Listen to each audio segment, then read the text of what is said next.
So over here, you can see that by default, this is the interface that you get with VLC. But let's say what I want to do is I want to go ahead and change the interface layout. So if you want to go ahead and do that, you can go around over here onto tools and then go to customize interface. And here you can see the interface details right here.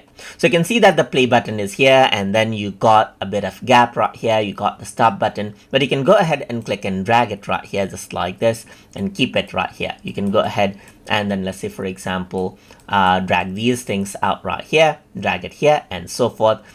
Keep the video above the surface as well, just like this. So you can see that you can go ahead and change around the icon placement as you want as well, just like this. So there's the line 1 and line 2, as you can see, and you got these toolbar elements, so you can go ahead and bring that in back right here, just like this, by dragging it down from the bottom as well. You got the slower button right here and so forth that you can bring in.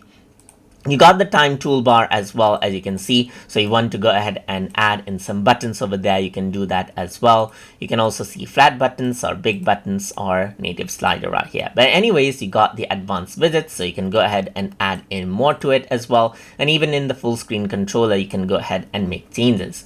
So let's just go ahead right here and close, and then you can immediately see the changes happen. So there's the play button, there's the stop button right here, just like this and so forth. And that is simply how you can actually go ahead and then customize the interface layout as you need in VLC, just like that. So I hope you guys learned something as always.